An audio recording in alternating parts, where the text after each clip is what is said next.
Секреты амазонских джунглей начали открываться, когда в начале XIX века европейские исследователи начали свои экспедиции в эту загадочную часть мира. Одним из первых, кто привлек внимание к таинственным руинам, был немецкий путешественник и исследователь Густаво Мапин. Его описания привели к тому, что ученые начали подозревать существование некогда процветавших цивилизаций, скрытых под густым покровом лиан и деревьев.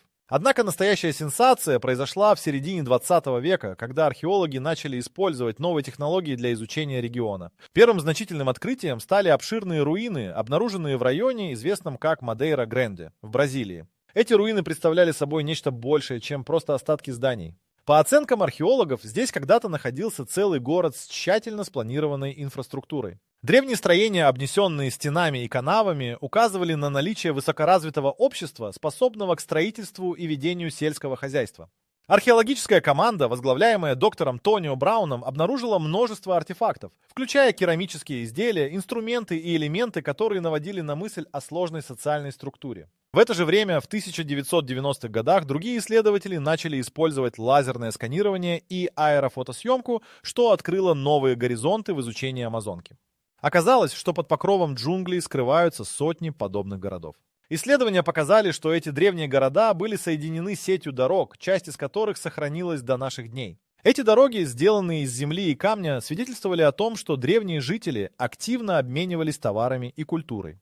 Не менее интересным было открытие, сделанное в 2005 году, когда группа археологов во главе с доктором Эмилией Кальдерон обнаружила в южной части Амазонки уникальные остатки храмов и пирамид. Они были выполнены из местного камня, и некоторые из них имели странные символы на стенах, которые до сих пор не расшифрованы.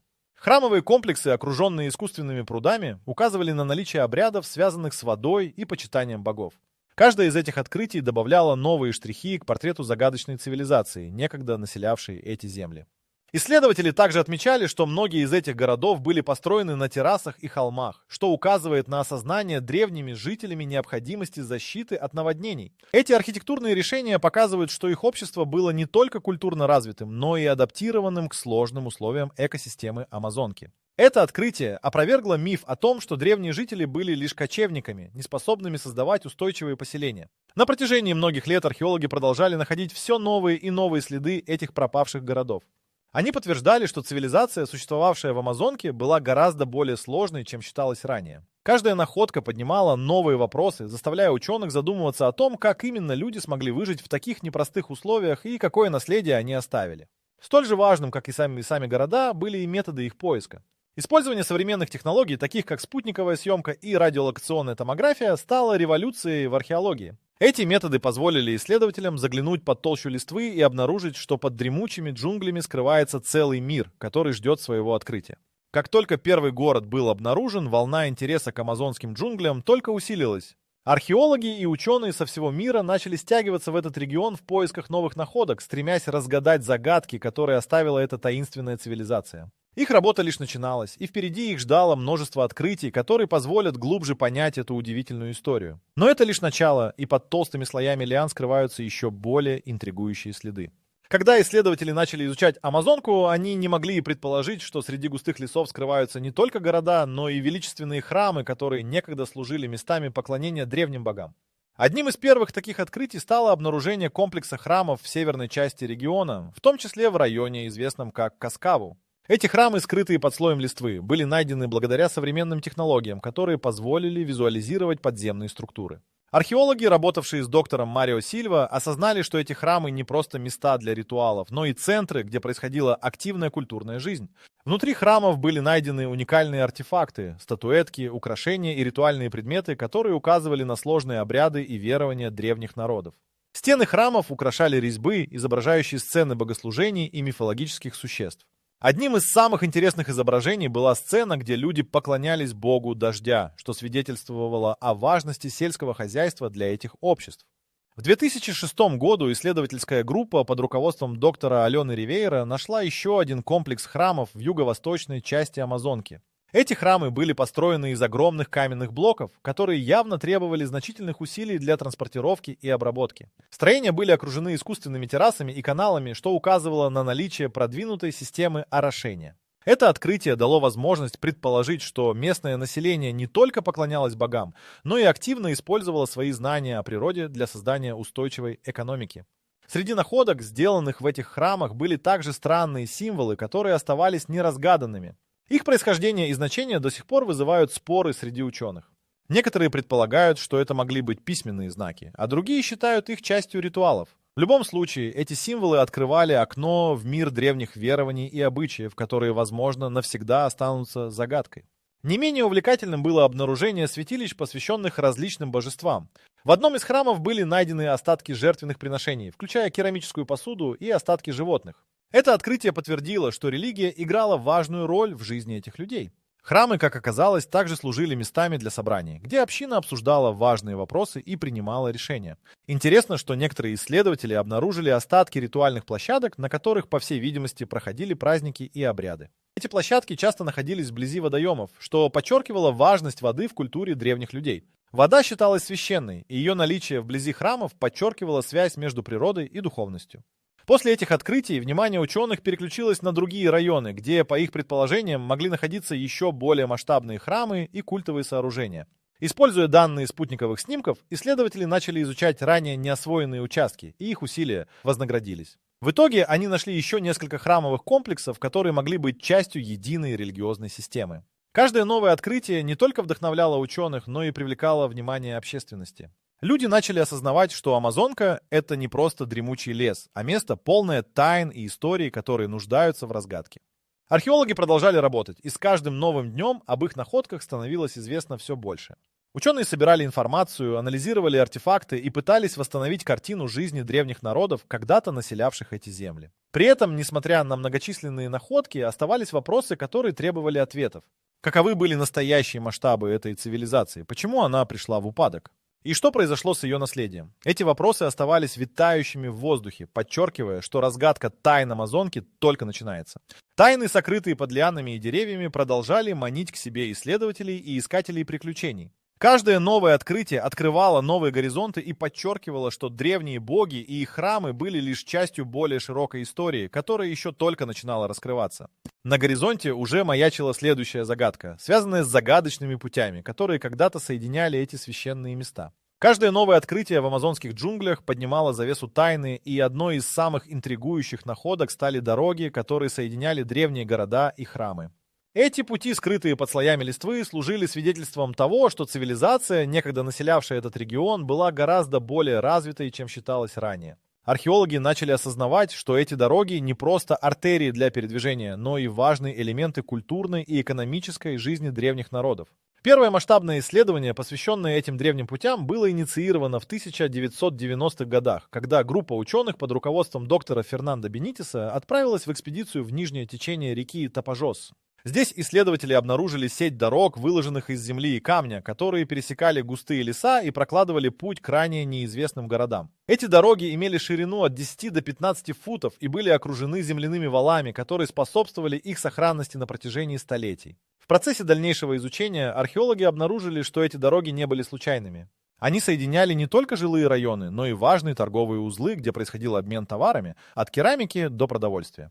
По расчетам ученых, эти пути использовались для транспортировки ресурсов, необходимых для существования общества, что подчеркивало высокую степень организации и управления. В 2005 году исследовательская команда во главе с доктором Марио Сильва провела детальную аэрофотосъемку и лазерное сканирование, которые позволили им выявить множество ранее ненаблюдаемых дорог. Они обратили внимание на то, что некоторые из них вели к священным местам, что указывало на их важность не только для экономики, но и для духовной жизни. Эти дороги использовались не только для торговли, но и для ритуалов, которые связывали различные племена и общины. Одним из наиболее интригующих открытий стало место, известное как Путь Солнца. Это был один из главных маршрутов, который соединял храмы и святилища, посвященные солнечному божеству. По его следам археологи нашли множество артефактов, включая орудия труда и ритуальные предметы, что подтверждало существование обширной сети общения между племенами. Исследования также показали, что по этой дороге проходили не только товары, но и идеи, обычаи и культуру. Другая важная находка произошла в 2007 году, когда группа археологов обнаружила скрытый участок дороги, который вел к еще одному заброшенному городу. Это открытие подтвердило гипотезу о том, что древние жители могли свободно перемещаться и обмениваться знаниями на больших расстояниях. Эта сеть дорог могла быть основой для торговли, позволяя племенам выживать и развиваться в сложных условиях джунглей. Открытия не переставали удивлять. В 2009 году команда исследователей смогла зафиксировать следы древних колес на одной из дорог, что подтверждало, что у народов Амазонки были транспортные средства, которые они использовали для передвижения. Это открытие изменило представление о том, как люди передвигались по этой сложной местности и как они могли эффективно использовать свои ресурсы. Каждое новое открытие обогащало понимание не только того, как выглядели эти древние дороги, но и как они влияли на жизнь людей. Эти пути стали связующими артериями, которые укрепляли связи между различными сообществами. Археологи начали осознавать важность таких дорог для формирования общества, которое могло выжить и процветать в условиях тропического леса. С каждым новым исследованием выяснялось больше о том, как эти древние пути служили основой для культурного обмена и торговых отношений. Они способствовали не только перемещению товаров, но и распространению идей и практик, что делало это общество сложным и многообразным. Интересно, что дороги также служили местами для собраний, где местные жители могли встречаться, обсуждать важные вопросы и принимать решения. Эти пути стали важными элементами социальной структуры, обеспечивая взаимосвязь между различными группами и племенами. На протяжении последующих лет исследования продолжались, и все новые находки подтверждали, что амазонские джунгли таят в себе еще больше секретов. Каждый новый день приносил новые открытия и вопросы, на которые еще предстояло найти ответы. Тайные пути, скрытые под лианами, не только открывали двери в прошлое, но и подчеркивали уникальность наследия цивилизации, некогда населявшей эти земли. С новым пониманием древних дорог исследователи обратили внимание на другие аспекты этой загадочной цивилизации. Следующим шагом в их исследовании стало изучение знаков и символов, которые оставили после себя жители, чтобы разгадать язык этих древних народов. Исследования сокровищ, скрытых в амазонских джунглях, начали обретать реальность, когда археологи и ученые начали углубляться в мифы о несметных богатствах, некогда принадлежавших исчезнувшим цивилизациям. Легенды о золотых статуях и драгоценностях, спрятанных в недрах леса, привлекали внимание не только искателей приключений, но и серьезных ученых. В XVIII веке испанские конкистадоры уже искали золото в этих местах, но с тех пор прошло много времени, и теперь с новыми технологиями исследователи могли взглянуть на Амазонку с другой стороны. В 2006 году группа археологов под руководством доктора Алехандро Мартинеса начала раскопки в районе реки Пурус. Здесь они натолкнулись на нечто удивительное – остатки старинных сооружений, которые указывали на наличие сложных культурных и торговых связей. Среди находок были предметы, которые удивляли своей красотой и изяществом. Керамические изделия, украшенные золотыми и серебряными элементами, свидетельствовали о высоком уровне мастерства древних ремесленников. Эти артефакты не только подтверждали исторические слухи о сокровищах, но и открывали новые горизонты для понимания жизни тех, кто населял эти земли. В 2008 году, проводя дальнейшие раскопки, исследователи обнаружили захоронения, в которых находились не только керамика, но и удивительные золотые украшения. Среди них были серьги, кольца и даже небольшие статуэтки, которые, по мнению ученых, могли быть связаны с религиозными практиками. Эти находки привлекли внимание многих, и вскоре слухи о сокровищах Амазонки распространились по всему миру. Множество исследовательских групп начали организовывать экспедиции, надеясь сделать свое открытие. Некоторые артефакты, найденные в этом регионе, действительно могли бы разбудить интерес у коллекционеров и историков. В 2009 году археологи обнаружили уникальные золотые украшения, которые, как считалось, использовались в ритуалах, посвященных божествам. Эти находки подтвердили идею о том, что древние народы Амазонки не только занимались земледелием, но и имели сложные религиозные системы, что подчеркивало их культурное богатство. Однако реальность сокровищ не ограничивалась только золотом. В 2010 году исследовательская группа из Университета Лондона, возглавляемая доктором Ребеккой Фернандес, обнаружила огромные запасы редких камней. Это открытие вело новое измерение в понимании сокровищ. Камни, такие как топазы и аметисты, были использованы в украшениях и ритуальных предметах. Это открытие подтвердило, что древние жители не только интересовались золотыми изделиями, но и ценили красоту драгоценных камней. Сокровища, найденные в этих местах, не только разжигали интерес, но и ставили перед учеными новые вопросы. Как эти древние народы смогли организовать такую сложную экономику? Как они обменивались товарами с другими цивилизациями? Ответы на эти вопросы были далеко не простыми, и исследователи продолжали углубляться в изучение археологических находок. В 2012 году, когда внимание исследователей вновь сосредоточилось на тех же местах, они решили использовать новые технологии, такие как лазерное сканирование и анализ почвы, чтобы выявить еще больше сокровищ.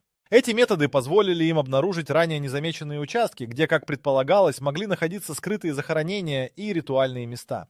Каждое новое открытие добавляло к общему пониманию того, насколько разнообразной и сложной была жизнь древних народов. Мифы о несметных богатствах продолжали расти, и вскоре они достигли почти легендарного статуса.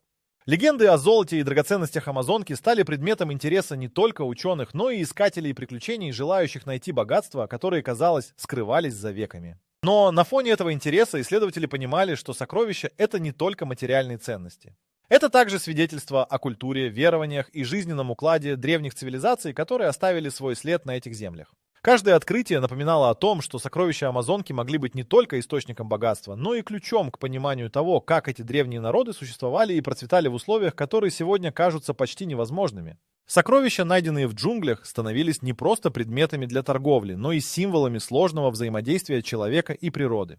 С каждым новым открытием интерес к амазонским сокровищам только возрастал, подчеркивая, что мифы о золоте и драгоценностях были только вершиной айсберга. Исследования продолжались, и вскоре вскрылись загадочные символы, оставленные этими цивилизациями, что поднимало новые вопросы о языке и культуре древних народов. Среди бескрайних джунглей Амазонки исследователи начали находить не только памятники архитектуры и артефакты, но и символы, которые оставили древние народы. Эти загадочные знаки, высеченные на камнях, стенах храмов и даже на предметах быта, представляют собой настоящую головоломку для ученых. Исследования показывают, что язык этих древних людей может быть ключом к пониманию их культуры, верований и образа жизни. Одним из первых значительных открытий стало обнаружение символов в 1990-х годах. Группа археологов во главе с доктором Рикардо Лопесом наткнулась на символы, высеченные на стенах храма в районе реки Негра. Эти знаки варьировались от простых геометрических фигур до сложных изображений, которые, как считали исследователи, могли представлять собой мифологических существ или божеств. Исследования показали, что эти символы могли использоваться для ритуалов, и возможно, что они служили в качестве священных писаний, передавая знания и верования от поколения к поколению. В 2001 году внимание ученых привлекли символы, обнаруженные в районе Мадейра. Эти знаки, найденные на предметах, таких как керамика и инструменты, оказались более сложными, чем ранее предполагали исследователи. Некоторые из символов явно повторялись, что наводило на мысль о существовании системы письма. Это открытие стало настоящей сенсацией, так как до этого времени считалось, что древние народы Амазонки не имели письменности. Появились предположения о том, что эти символы могли использоваться для записи событий, ритуалов или даже для ведения торговых операций. Но загадка этих символов не исчерпывалась лишь формальной стороной. В 2003 году исследовательская группа, работающая в южной части Амазонки, обнаружила символы, которые, как оказалось, могли представлять собой карты. Некоторые из найденных знаков указывали на определенные природные ресурсы, такие как источники воды или плодородные земли. Это открытие подтвердило, что древние народы не только использовали символы в культовых целях, но и для практических нужд, что подчеркивало их уровень знаний об окружающей среде. Среди найденных символов были и изображения животных, что позволяло предположить, что они имели особое значение для местных племен. В 2005 году исследователи наткнулись на символы, изображающие ягуаров и орлов, которые были священными для многих древних культур. Эти находки указывали на то, что животные играли важную роль в мифологии и религии этих народов. Они могли символизировать силу, храбрость или защиту, что подчеркивало важность связи между человеком и природой. Одной из наиболее интригующих находок стало открытие в 2007 году. Археологи, исследуя один из храмов, обнаружили фрагменты керамики с символами, которые, как считалось, могли обозначать родственные связи. Эти знаки, возможно, использовались для обозначения принадлежности к конкретной семье или племени. Такие открытия добавили еще одну грань к пониманию социальной структуры древних народов, показывая, что они имели сложные системы родства и связи.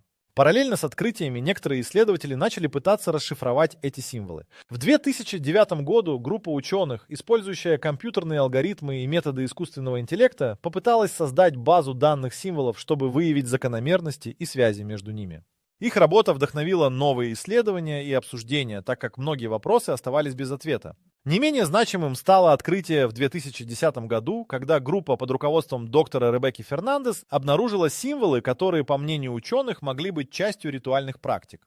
Эти знаки были найдены вблизи святилищ и, как полагают, использовались для общения с духовным миром. Это открытие подчеркивало важность символов в жизни древних народов, которые, возможно, использовали их для создания связи с их богами. С каждым новым открытием интерес к языку древних цивилизаций возрастал. Символы становились не просто объектами исследования, но и ключами к пониманию культуры, истории и жизни людей, населявших эти земли. Каждый новый символ открывал новую загадку, подчеркивая, что древние народы Амазонки оставили после себя не только материальные ценности, но и богатое наследие в виде идей и верований. Таким образом, исследования этого загадочного языка позволяют взглянуть на цивилизацию в новом свете, подчеркивая ее сложность и разнообразие. С каждым новым днем, когда археологи продолжают искать и изучать символы, открываются новые горизонты для понимания прошлого, которое было скрыто под слоями лиан и деревьев. Каждый найденный символ становится неотъемлемой частью этой невероятной истории, которая продолжает развиваться в нашем времени. Тайны, созданные древними народами, все еще ждут своего разрешения, и, возможно, лишь время покажет, какие еще секреты хранят амазонские джунгли. Исследования амазонских джунглей продолжают открывать завесу тайны, оставленной древними цивилизациями. Каждое новое открытие не только удивляет, но и подтверждает, что наследие этих народов гораздо более обширно и разнообразно, чем думали ученые. Как только исследования начали углубляться, картина древней жизни начала проясняться, раскрывая множество аспектов общества, которое некогда процветало на этих землях. Одним из самых значительных открытий стало обнаружение обширных захоронений, в которых находились не только артефакты, но и человеческие останки. В 2012 году группа археологов, возглавляемая доктором Анной Риверой, провела раскопки в районе, известном как Парагоминас. Они натолкнулись на захоронения, которые содержали надгробия, украшенные различными символами и изображениями, которые, как считалось, могли рассказывать о жизни и смерти этих людей. Каждое захоронение открывало новые детали о ритуалах, связанных со смертью. Искусно изготовленные керамические сосуды, найденные рядом с останками, предположительно использовались во время обрядов, что указывает на высокую степень уважения к предкам. Ученые заметили, что каждый элемент захоронения был тщательно подобран, и это подчеркивало важность этих обрядов для древних сообществ. Параллельно с этими раскопками в 2013 году в другом регионе исследователи нашли остатки древнего поселения, окруженного искусственно созданными земляными валами и канавами. Это открытие стало ключом к пониманию оборонительной архитектуры древних народов. По мнению археологов, такие конструкции свидетельствовали о том, что эти сообщества сталкивались с внешними угрозами и развивали свои оборонительные стратегии. Кроме того, внутри поселений были обнаружены остатки зерна, которое указывало на наличие развитого сельского хозяйства. Следующим значимым открытием стали различные инструменты, найденные в процессе раскопок. В 2014 году группа под руководством доктора Серхио Лонгино в районе реки Урупа обнаружила каменные орудия, которые использовались для охоты и обработки пищи. Эти находки подтвердили, что жители Амазонки обладали не только навыками земледелия, но и искусством обработки камня, что подчеркивало их технологический прогресс. И исследования также показали, что древние народы активно использовали ресурсы леса для создания различных предметов быта. В 2015 году археологи нашли множество остатков древесины, которые использовались для строительства. Некоторые из этих находок были связаны с созданием крупных зданий, предназначенных для общественных собраний. Это подтвердило гипотезу о том, что древние народы имели сложную социальную структуру, где важные решения принимались на собраниях, проходивших в таких общественных зданиях. Картину жизни древних народов дополнили и находки, сделанные на территории, где располагались святилища. В 2016 году в районе Гран-Ривер группа исследователей обнаружила остатки ритуальных площадок, которые использовались для проведения праздников и обрядов. Эти площадки были окружены каменными постройками и находились рядом с источниками воды, подчеркивая важность воды для ритуалов. Найденные артефакты, такие как жертвенные сосуды и статуэтки, подтверждали, что религиозные практики играли важную роль в жизни этих людей. Также стоит отметить, что в процессе раскопок были найдены следы древних обменных путей. Эти пути, которые соединяли различные населенные пункты, указывали на активное взаимодействие между племенами. В 2017 году команда археологов, исследуя районы вокруг реки Тапажос, обнаружила следы дорог, выложенных из земли и камня. Эти дороги стали не только транспортными артериями, но и путями, по которым передавались идеи и товары, что подтверждало наличие развитой торговли. С каждым новым открытием становилось все очевиднее, что амазонская цивилизация была не только высокоразвитой, но и многообразной. Исследования показывали, что группы, населявшие эту территорию, имели свои уникальные обычаи и практики, при этом сохраняя общие черты культуры. Каждый артефакт, найденный в процессе раскопок, добавлял уникальные штрихи к общему портрету этих исчезнувших народов. В результате всех этих исследований археологи и историки получили возможность заглянуть в прошлое, раскрывая слои времени, которые долгое время оставались скрытыми от человеческого взора. Таким образом, каждое новое открытие не только приближало ученых к разгадке тайны амазонских цивилизаций, но и подчеркивало их уникальное наследие, которое продолжает оставаться актуальным в нашем времени. Факты и находки, которые были сделаны, становятся важной частью общей картины, позволяя понять, как эти народы смогли выживать и процветать в условиях тропических лесов, которые скрывают в себе невероятные тайны.